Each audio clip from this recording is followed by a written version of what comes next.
GlobeTrotting is inching closer to 50,000 subscribers. Be sure to hit that button if you haven't already. There are always aircraft with airlines that maybe at times seem like an odd fit. Whether that is from the moment the aircraft is ordered, or in some cases, it might be when the plane is in operation that the realization hits.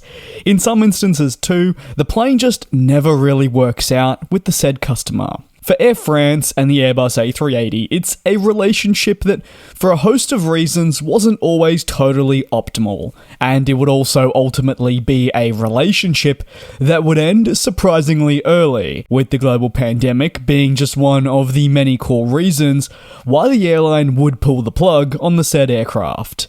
First, let's understand why Air France ordered the A380, to really gather why the plane was in the fleet to begin with. A commitment for the A380 came in 2001. Believe it or not, the commitment was for 10 planes, with a view of utilizing the type for its operations. It was viewed at the time as state-of-the-art, and it's not hard to see why.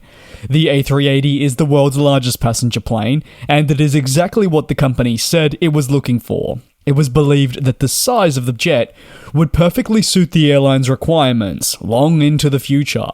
With the airline operating out of a singular hub, that being Paris Charles de Gaulle, it was viewed the A380 would be deployed on those routes that needed a substantial amount of capacity, and what aircraft better to provide capacity than the A380? Using this jet would equate to fewer flights being needed into busy airports, while simultaneously boosting capacity significantly over current offerings. However, for Air France, these hopes and aspirations didn't eventuate according to plan, with the view that the airline started immediately with the aircraft incorrectly. But before I get into their operations with the type, it is certainly worth noting that the airline's acquisition of this aircraft will always be questioned to a certain extent because of Air France's ties with Airbus, being a French national carrier after all, but that is a topic for another day.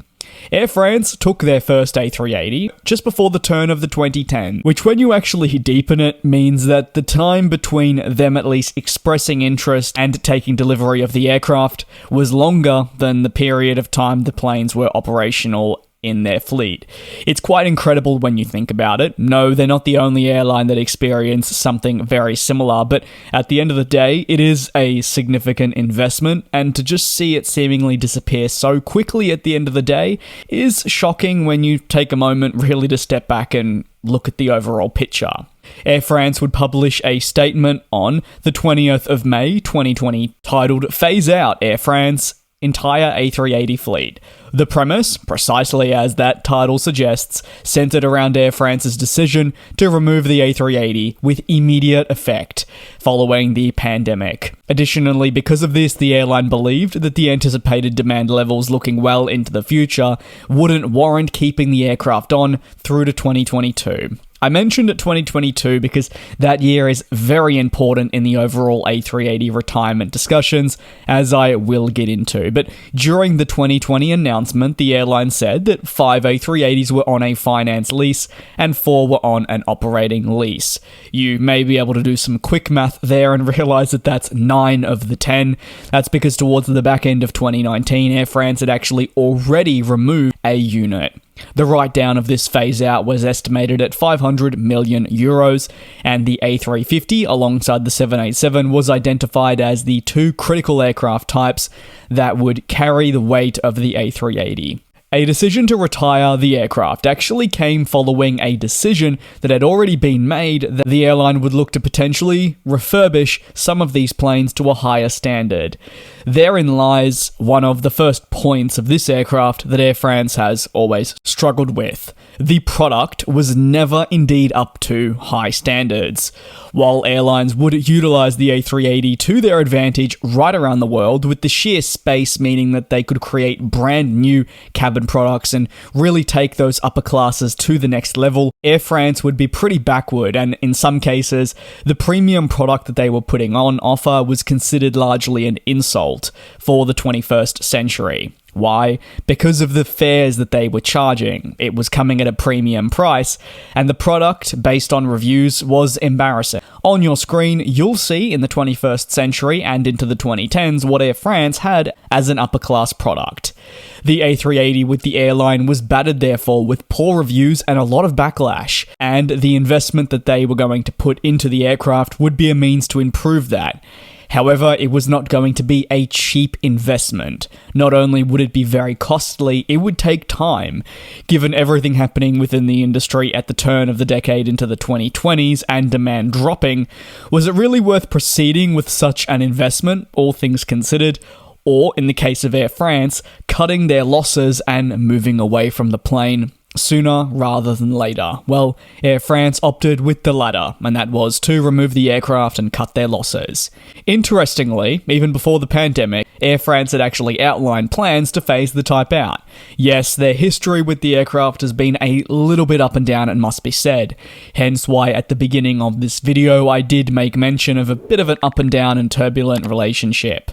The expectation was these would leave in 2022. So there you go. That's why I said that year was going to be very important, because the airline just viewed it as a bringing forward of a retirement date.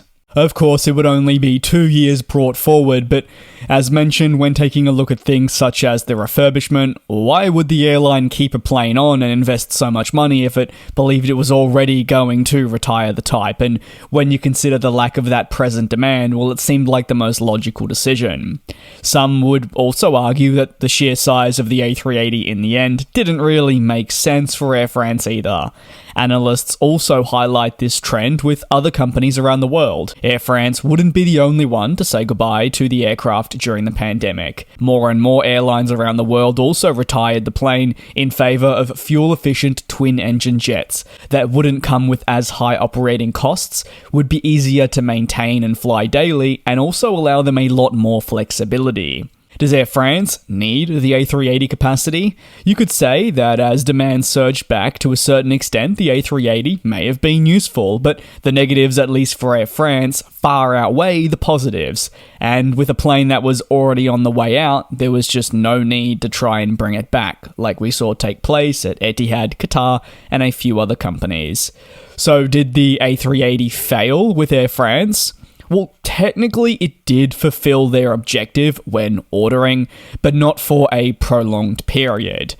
And with customers who were travelling on board an Air France A380, well, it was pretty poorly rated, from the cabin product to just generally the experience. And when the A380 is considered a flagship, typically you'd like to try and go all out as much as possible, and there is a lot of revenue opportunities in those upper classes, seen with Etihad Airways and Singapore.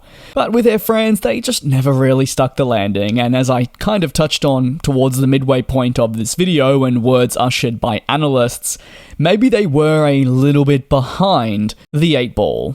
That is going to conclude today's analysis on Air France and the A380. Do you believe it was a bit of a mismatch right from the beginning, and maybe while we saw some other European airlines order the aircraft, it just didn't really work with the company? Or do you believe that the failure of the A380 was really down to the airline's key decisions, whether it be cabin product or something else? You can let me know your thoughts down below in the comments. Thanks a lot for your support here on the channel. Be sure to subscribe if you haven't already. Do take care and be safe, and I will see you next time.